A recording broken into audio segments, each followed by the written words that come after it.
नमस्कार, जय Hind. All exam guide गुरु का यूट्यूब चैनल आप सभी देख रहे हैं। मेरा नाम है सुजीत पांडे। करते हैं वीडियो को बिना देर के हुए स्टार्ट। यहाँ पर पहला क्वेश्चन पूछा गया है आपसे कि सुभाष चंद्र बोस के गुरु का नाम क्या था। अच्छा, बीच बीच में कुछ क्वेश्चन पूछूंगा, आंसर देते जाना कमेंट बॉक्स में, सबके सभी।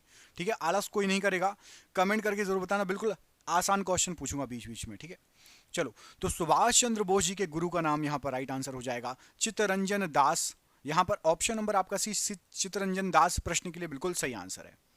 ऑस्ट्रेलिया की राजधानी कहां पर है? तो ऑस्ट्रेलिया की राजधानी यहां पर आपको जो ऑप्शन दिए गए हैं राइट आंसर है कैनबरा। ऑस्ट्रेलिया की राजधानी है, याद हो गया, option number B, Canberra Australia की राजधानी है। कमेंट करके बताना है कि नेपाल की राजधानी क्या है। हमारा पड़ोसी देश नेपाल, उसकी राजधानी क्या है? तुरंत कमेंट करिए सभी के सभी बच्चे। नेपाल की राजधानी कमेंट बॉक्स में कमेंट करके बताइए। अगला क्वेश्चन देखिए, एशियन ड्रामा नामक पुस्तक के लेखक कौन है? तो एशियन ड्रामा, ये जो पुस्तक है गुरमिर्डल ने लिखी है। ऑप्शन नंबर ए गुरमिर्डल प्रश्न के लिए एशियन ड्रामा के लिए बिल्कुल सही आंसर हो जाएगा। प्रांतीय संविधान समिति का अध्यक्ष किसे बनाया गया था? तो जो प्रांतीय संविधान समिति थी उसका अध्यक्ष वल्लभ भाई पटेल जी को बनाया गया था। ऑप्शन नंबर डी वल्लभ भाई पटेल जी राइट आंसर है। क्वेश्चन नंबर नेक्स्ट, शिवाजी के राजनीतिक गुरु का नाम क्या था? तो शिवाजी के जो राजनीतिक गुरु थे वो थे आपके दादोजी कोंडदेव। यहां पर option number B Dadoji Konddev प्रश्न के लिए बिल्कुल सही आंसर हो जाएगा।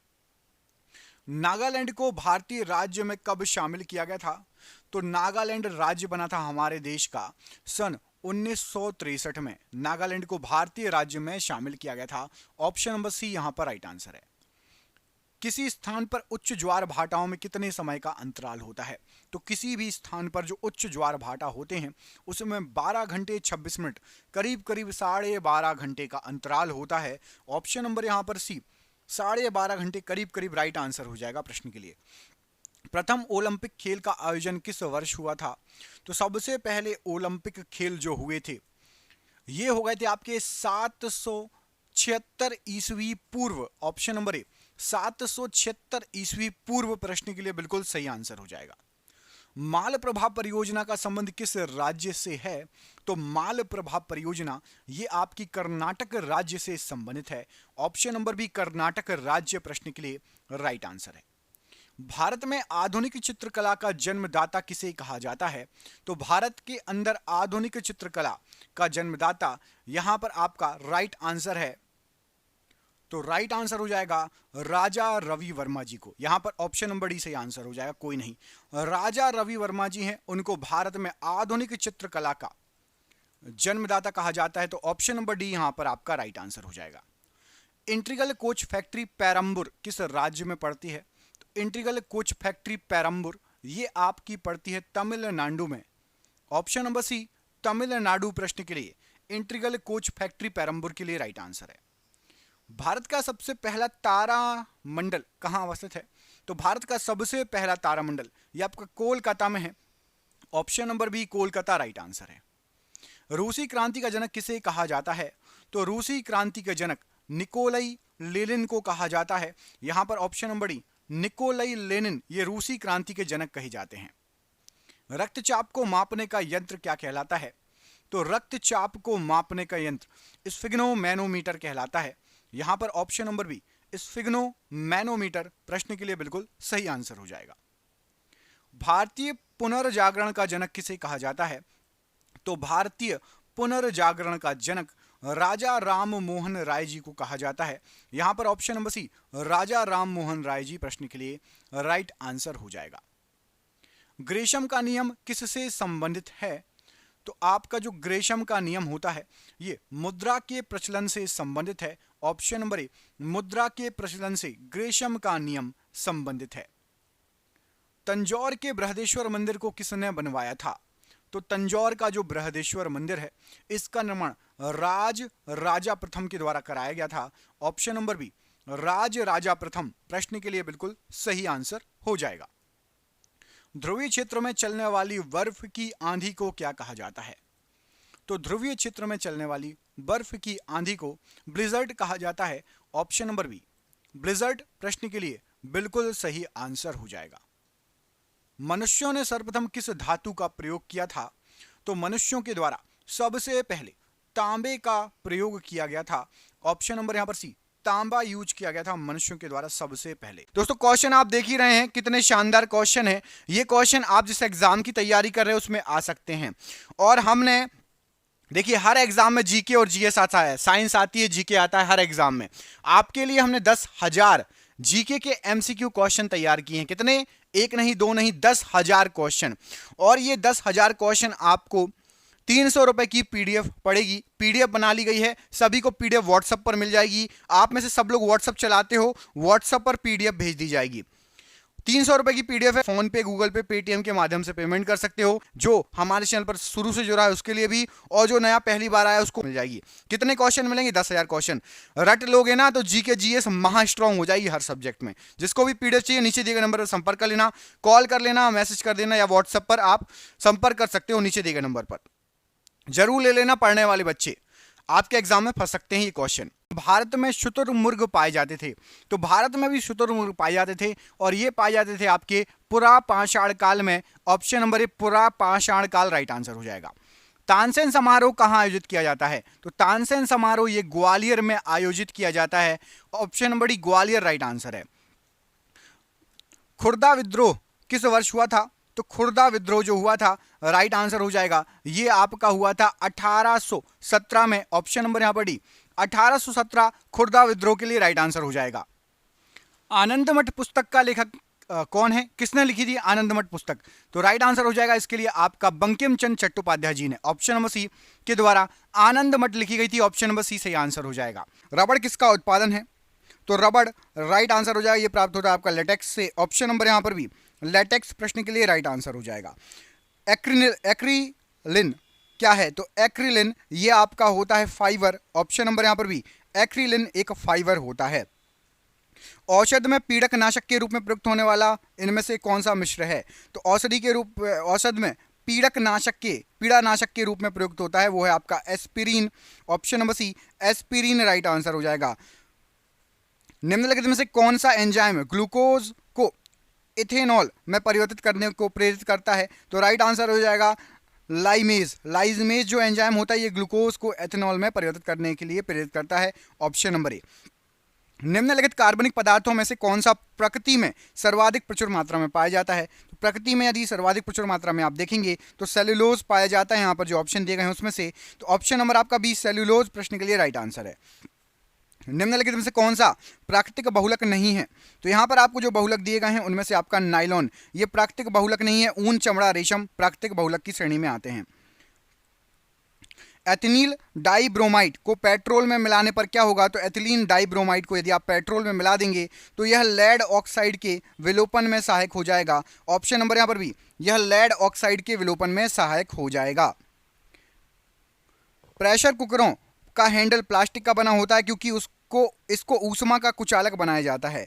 इसमें कौन सा प्लास्टिक प्रयुक्त होता है जो कि प्रथम मानव निर्मित प्लास्टिक है? तो कुकर में जो आपका हैंडल रहता है उसमें जो प्लास्टिक लगा रहता है वो रहता है आपका बेकेलाइट। Option number D. इसमें एक क्वेश्चन और शामिल हो गया कि प्रथम मानव निर्मित प्लास्टिक है बेकेलाइट जो कुकर में लगाया जाता है, पूछा जा सकता है। ऑप्शन नंबर डी यहाँ पर राइट आंसर है। निम्नलिखित में से किस विस्फोटक का नाम नोबेल तेल है? तो नोबेल तेल कहा जाता है आपका टीएनजी तेल को। ऑप्शन नंबर ए टीएनजी को नोबेल तेल कहा जाता है।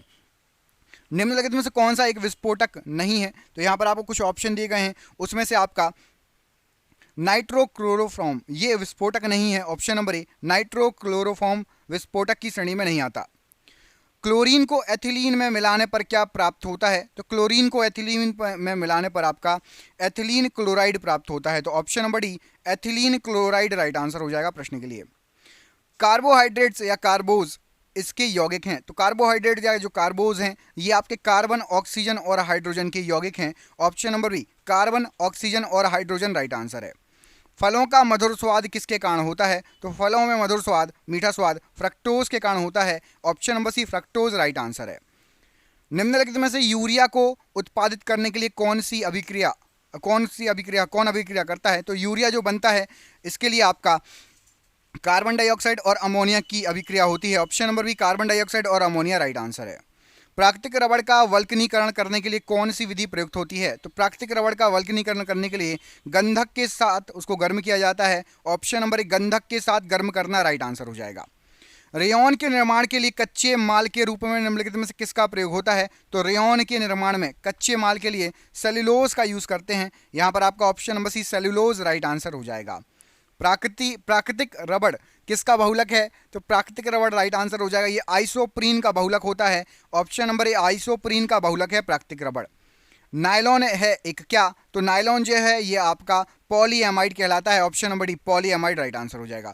दोस्तों, ये साइंस के क्वेश्चन आपको पसंद आ रहे हैं, आप एक स्टूडेंट हैं जो तैयारी कर रहे हैं ग्रुप डी के से लेकर किसी भी एग्जाम की, तो हमने साइंस के और जीके के आपको 10,000 क्वेश्चन एमसीक्यू के रूप में तैयार किए हैं। और ये पीडीएफ 300 रुपये की है, लेकिन स्टार्टिंग के 1,000 बच्चों को 99 रुपये में मिलेगी। आप में से किसी को भी ये पीडीएफ परचेस करनी है, 10,000 जीके के एमसीक्यू 99 रुपये में सिर्फ 1,000 बच्चों के लिए मिलेगी। नीचे दिए गए व्हाट्सएप नंबर पर आप कॉल करें, फोन पे, गूगल पे, पेटीएम से पेमेंट करें, स्क्रीनशॉट शेयर करें, आपको वहां पर मिल जाएगी। ठीक है, अगला क्वेश्चन देखिए। हेक्सामिथाइलिन डायमाइन और एडिपिक एसिड के संघनन से प्राप्त पॉलीमर क्या है? तो इन दोनों के संघनन से आपको नायलॉन 66 प्राप्त होगा। ऑप्शन नंबर यहाँ पर सी, नायलॉन 66 प्रश्न के लिए राइट आंसर हो जाएगा। मानव निर्मित प्रथम कृत्रिम रेशा कौन सा था? तो मानव के द्वारा निर्मित सबसे पहला कृत्रिम रेशा आपका नायलॉन है। ऑप्शन नंबर यहाँ पर भी नायलॉन राइट आंसर हो जाएगा। कृत्रिम रेशम का निम्नलिखित नाम भी है, तो कृत्रिम रेशम जो होता है इसका नाम है आपका Dacron. Option number B, Dacron right answer हो जाएगा कृत्रिम रेशे के लिए।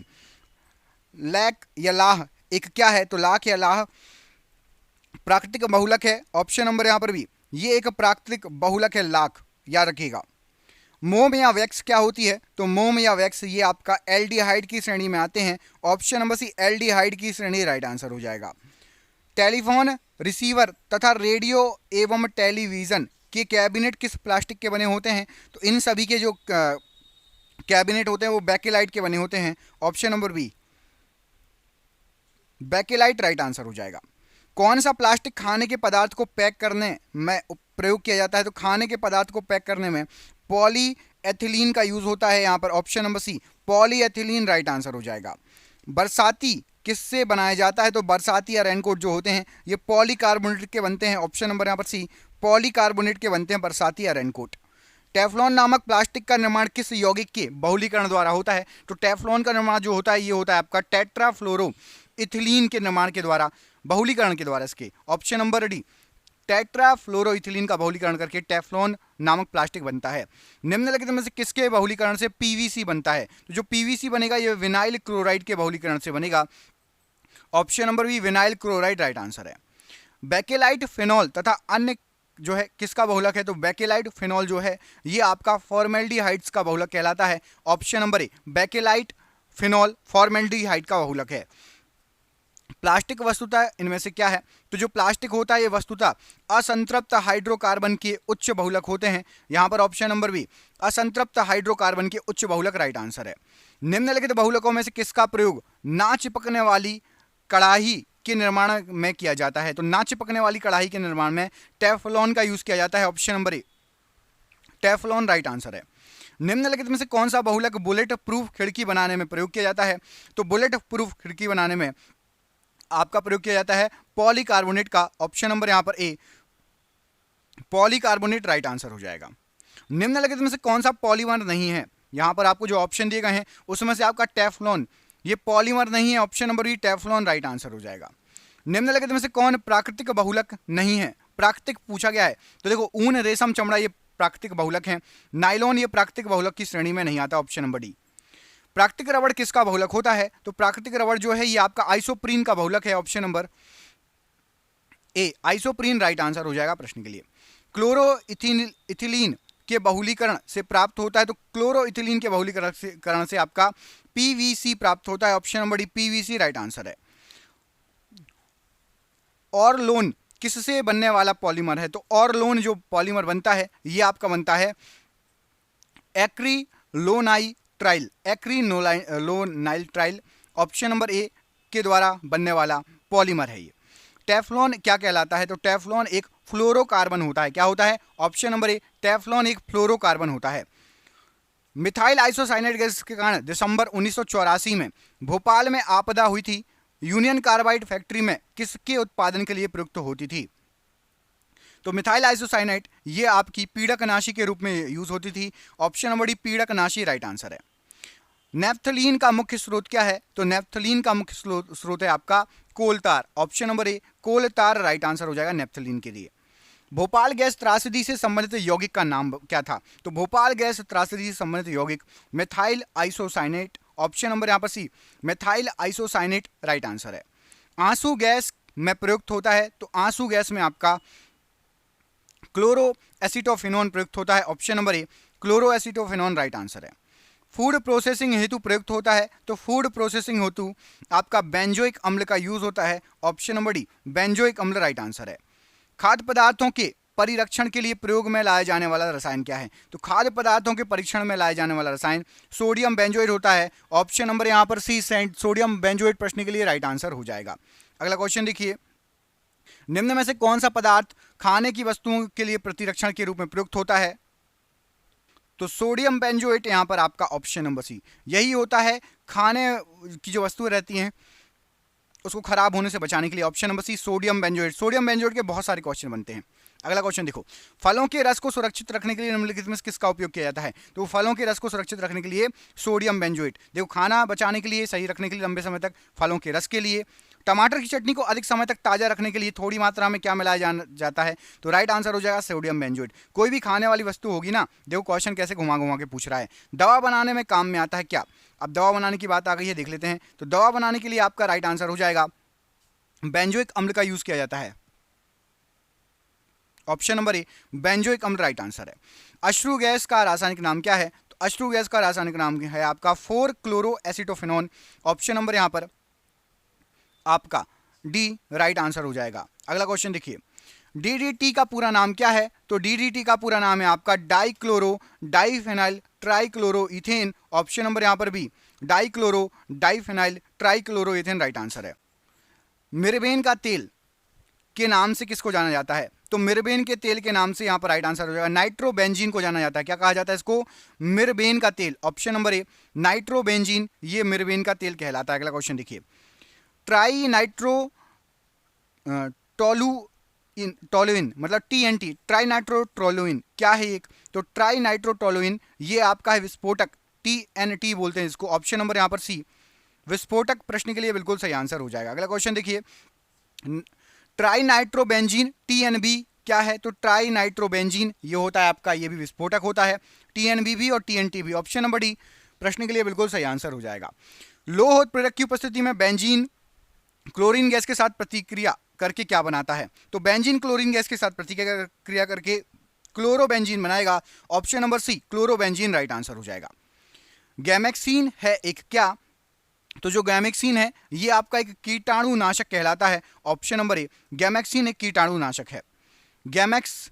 गैमेक्सीन का रासायनिक नाम क्या है? तो गैमेक्सीन को रासायनिक में बोला जाता है आपका बेंजीन हेक्साक्लोराइड। ऑप्शन नंबर यहां पर D benzene hexachloride right answer हो जाएगा। एरोमेटिक यौगिक का जन्मदाता किसे कहा जाता है? तो एरोमेटिक यौगिकों का जन्मदाता बेंजीन को कहा जाता है। ऑप्शन नंबर यहां पर भी बेंजीन राइट आंसर हो जाएगा। प्रयोगशाला में यूरिया का संश्लेषण सर्वप्रथम किसने किया? सबसे पहले यूरिया का संश्लेषण किया था वोलर ने। ऑप्शन नंबर यहां पर सी वोलर प्रश्न के लिए बिल्कुल सही आंसर है। यूरिया में नाइट्रोजन की प्रतिशत मात्रा कितनी होती है? तो यूरिया के अंदर 46% नाइट्रोजन होता है। ऑप्शन नंबर यहां पर सी राइट आंसर हो जाएगा प्रश्न के लिए। यूरिया उर्वरक में नाइट्रोजन किस रूप में होता है? तो यूरिया उर्वरक के अंदर नाइट्रोजन एमाइड के रूप में रहता है। ऑप्शन नंबर डी एमाइड प्रश्न के लिए बिल्कुल सही आंसर हो जाएगा। अगला क्वेश्चन देखिए, निम्न में से किस उर्वरक में सबसे अधिक नाइट्रोजन तत्व होता है? सबसे अधिक नाइट्रोजन तत्व आपका यूरिया में होगा। ऑप्शन नंबर यहां पर ए यूरिया प्रश्न के लिए राइट आंसर हो जाएगा। निम्नलिखित में से किसे कार्बामाइट के नाम से जाना जाता है? तो कार्बामाइट के नाम से यूरिया को जाना जाता है। ऑप्शन नंबर यहां पर सी यूरिया को कार्बामाइट के नाम से जाना जाता है। निम्नलिखित कार्बनिक यौगिक में से किसको सर्वप्रथम प्रयोगशाला में तैयार किया गया था? तो सबसे पहले प्रयोगशाला में तैयार हुई है आपकी यूरिया। याद रखना, सबसे पहले एक कार्बनिक यौगिक है जो है आपका यूरिया प्रयोगशाला में तैयार होने वाला। आयोडोफार्म का प्रयोग किस रूप में करते हैं? तो आयोडोफार्म का प्रयोग करते हैं आपका पूर्तिरोधी के लिए। ऑप्शन नंबर सी पूर्तिरोधी राइट आंसर है। पौधों की कोशिकाओं में ऑक्जेलिक अम्ल किस रूप में होता है? तो पौधों की कोशिकाओं में ऑक्जेलिक अम्ल कैल्शियम ऑक्जेलेट के रूप में होता है। ऑप्शन नंबर यहाँ पर B, calcium oxalate right answer है। निम्नलिखित कार्बनिक यौगिकों में से किसे आयरन यौगिक से उत्पादन करके निकाला जाता है? तो आयरन यौगिक से आपका बनेगा ऑक्जेलिक अम्ल। ऑप्शन नंबर ए, ऑक्जेलिक अम्ल राइट आंसर हो जाएगा प्रश्न के लिए। डॉक्टरों की राय है कि गुर्दे और गॉल ब्लैडर की पथरी से पीड़ित व्यक्तियों को अधिक मात्रा में टमाटर, अंडे, दूध और गोभी आदि नहीं खाना चाहिए, निम्नलिखित क्रिस्टल ना बन सके। तो यदि आपको पथरी से बचना है तो कैल्शियम ऑक्जेलेट अंडे में भी होता है, टमाटर में भी होता है, दूध में भी होता है और गोभी में भी। ऑप्शन नंबर ए, कैल्शियम ऑक्जेलेट अधिक मात्रा में यदि आप सेवन करेंगे जितना आपको जरूरत से ज़्यादा, तो आपको खतरा रहेगा पथरी बनने का। ऐसा नहीं कि छोड़ ही देना है, अधिक मात्रा में नहीं लेना है इनको। मानव गुर्दे में बनने वाली पथरी प्राय बनी होती है, तो मानव गुर्दे में बनी हुई पथरी कैल्शियम ऑक्जेलेट की प्राय बनी होती है। ऑप्शन नंबर ए, कैल्शियम ऑक्जेलेट राइट आंसर है। कपड़ों में जंग के धब्बे हटाने के लिए प्रयोग किया जाता है, तो कपड़ों में जंग के धब्बे हटाने के लिए आपका ऑक्जेलिक अम्ल का यूज होता है। ऑप्शन नंबर डी, ऑक्जेलिक अम्ल राइट आंसर हो जाएगा। स्याही के धब्बों को हटाने के लिए प्रयुक्त होता है, तो स्याही के धब्बों को ऑक्जेलिक अम्ल यूज करते हैं स्याही के धब्बे को हटाने के लिए। ऑप्शन नंबर सी सही आंसर हो जाएगा। फोटोग्राफी में ऑक्जेलिक अम्ल का उपयोग किस रूप में होता है? तो फोटोग्राफी में हम फेरस ऑक्जेलेट के रूप में ऑक्जेलिक अम्ल का यूज करते हैं। Option number B. निम्नलिखित अम्लों में से किसको बेकिंग पाउडर के निर्माण में प्रयोग किया जाता है? तो बेकिंग पाउडर के निर्माण में आपका टार्टरिक अम्ल का यूज होता है। ऑप्शन नंबर सी, टार्टरिक अम्ल राइट आंसर हो जाएगा।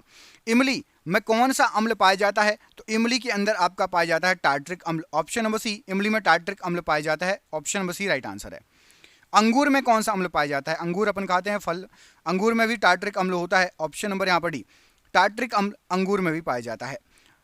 अगला क्वेश्चन देखिए, सिट्रिक एसिड या साइट्रिक एसिड मुक्त इनमें से किस में होगा? तो सिट्रिक एसिड निकलेगा आपका नींबू में से।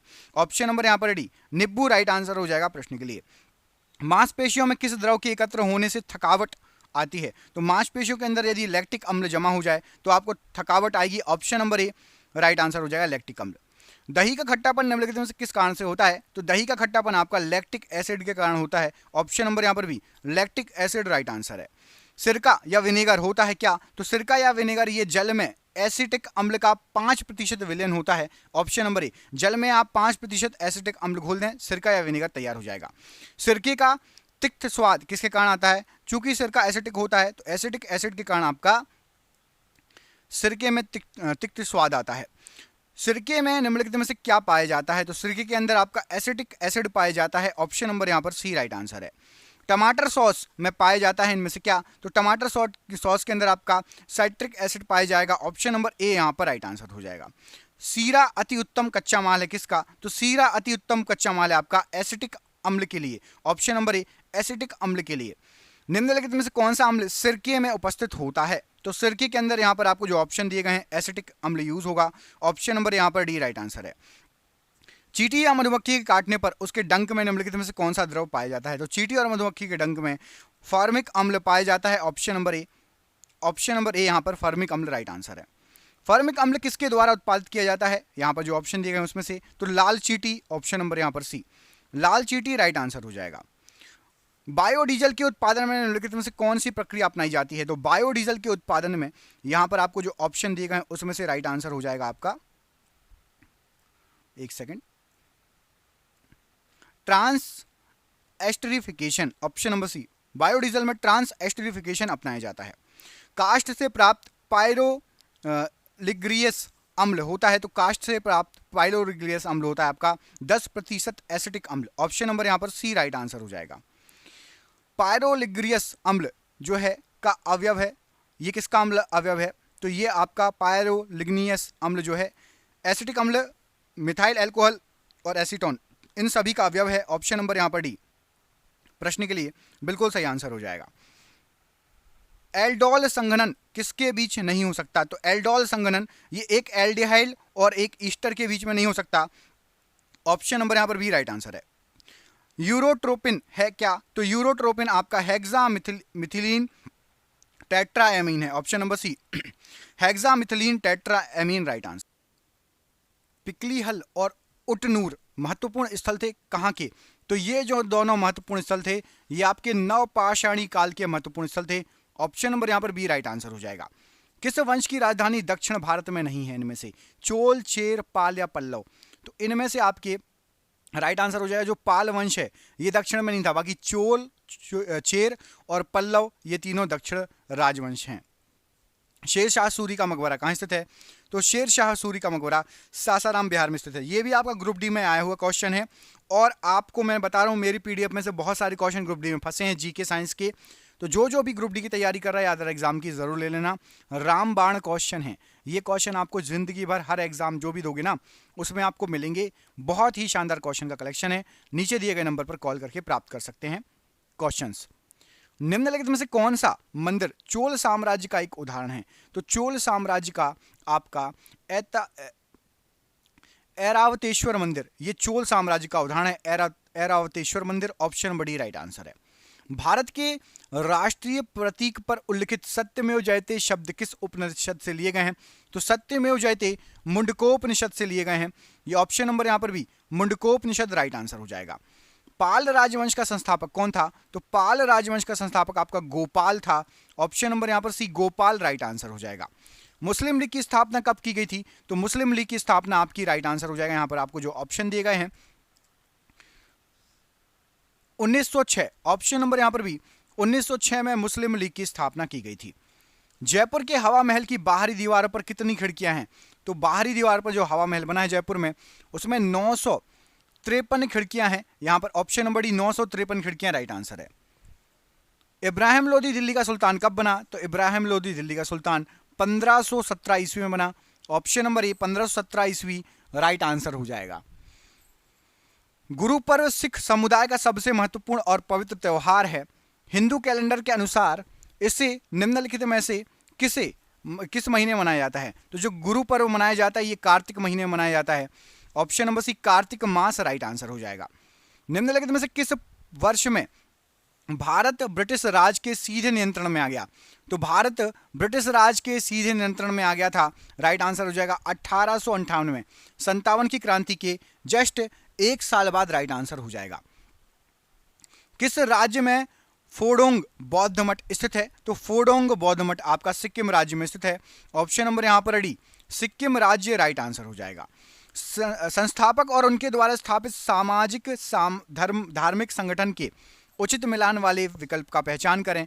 तो राइट आंसर हो जाएगा उचित मिलान केवल एक सही है। स्वामी विवेकानंद जी ने रामकृष्ण मिशन की स्थापना की थी।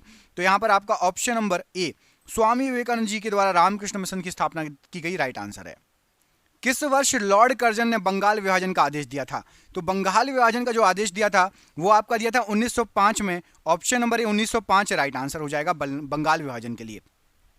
भारत में राष्ट्रपिता के रूप में किसे जाना जाता है? तो भारत के अंदर राष्ट्रपिता के रूप में बिल्कुल इजी क्वेश्चन पूछ लिया है, मोहनदास करमचंद गांधी या महात्मा गांधी? प्रश्न के लिए बिल्कुल सही आंसर हो जाएगा।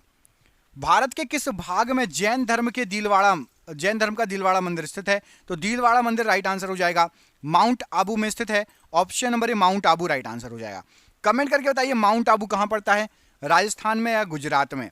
माउंट आबू किस राज्य में है? कमेंट बॉक्स में कमेंट करके बताइए। सुजाउद्दौला और शाह आलम ने रॉबर्ट क्लाइव के साथ इलाहाबाद की संधि पर हस्ताक्षर कब किए थे?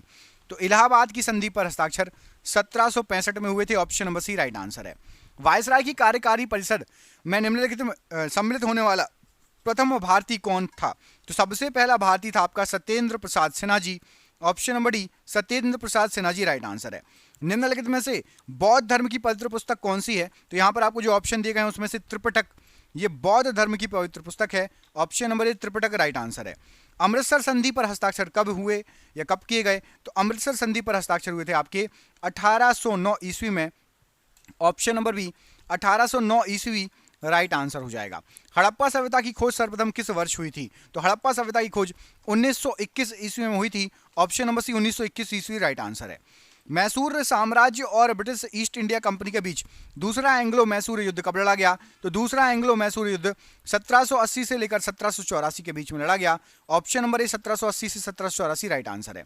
टीपू सुल्तान के शासनकाल में उनके राज्य मैसूर की राजधानी क्या थी? तो टीपू सुल्तान के शासनकाल में राज्य मैसूर की राजधानी आपकी श्रीरंगपट्टम थी। ऑप्शन नंबर यहां पर डी श्रीरंगपट्टम प्रश्न के लिए बिल्कुल सही आंसर हो जाएगा। अगला क्वेश्चन देखिए, इसमें आपसे पूछा गया है दिल्ली चलो और तुम मुझे खून दो मैं तुम्हें आज़ादी दूंगा, नारे किसने दिए थे? तो ये जो दोनों नारे थे, दिल्ली चलो और तुम मुझे खून दो मैं तुम्हें आज़ादी दूंगा, सुभाष चंद्र बोस जी के ये नारे थे। तो यहाँ पर आपका ऑप्शन नंबर ए सुभाष चंद्र बोस जी प्रश्न के लिए राइट आंसर हो जाएगा। ये रहा आज का आखिरी क्वेश्चन। भारत में निम्नलिखित में से कौन सी जगह आप मुगल सम्राट हुमायूं के पुस्तकालय को देखने के लिए जाएंगे? तो मुगल सम्राट हुमायूं का पुस्तकालय जो बना है वो आपका बना है नई दिल्ली में। तो आपका ऑप्शन नंबर ए नई दिल्ली प्रश्न के लिए राइट आंसर हो जाएगा। आपके लिए सरप्राइज क्वेश्चन आज का, निम्नलिखित में से सिंधु घाटी सभ्यता का कौन सा स्थल सिंधु नदी के तट पर स्थित नहीं है, सिंधु नदी के किनारे नहीं है? कमेंट करके आपको इसका आंसर बताना है। मैं आपको दो ऑप्शन दे रहा हूं कि आपको ज्यादा कंफ्यूजन ना हो। एक है आपका ऑप्शन नंबर सी रोपड़ और ऑप्शन नंबर डी चन्हूदड़ो। इनमें से कौन सा आपका एक सिंधु नदी किनारे स्थित नहीं था? कमेंट करके बताइए। और आप लोग में से जो शिद्दत से तैयारी कर रहा है, अच्छे से पढ़ाई कर रहा है, जॉब चाहिए, जीके साइंस के 10,000 क्वेश्चन हमने तैयार किए हैं, पढ़ने वालों के लिए है। और चूंकि ग्रुप डी का एग्जाम चल रहा है और अदर एग्जाम आने वाले हैं, तो सिर्फ 1,000 बच्चों को 300 रुपए की पीडीएफ 99 रुपए में मिलेगी। पढ़ने वाले बच्चे जरूर व्हाट्सअप करें नीचे दिए गए नंबर पर। फोन पे, गूगल पे, पेटीएम से आप पेमेंट कर सकते हैं, जो भी आपको उचित लगे। आप सभी का बहुत बहुत धन्यवाद। चैनल पर पहली बार आए हैं, ऐसे ही क्वेश्चन पढ़ना चाहते हैं, चैनल को सब्सक्राइब कर लेना, वीडियो को भी दोस्तों के साथ भेज देना। आगे भी आपको ऐसे ही वीडियो मिलते रहेंगे। जय हिंद, जय भारत।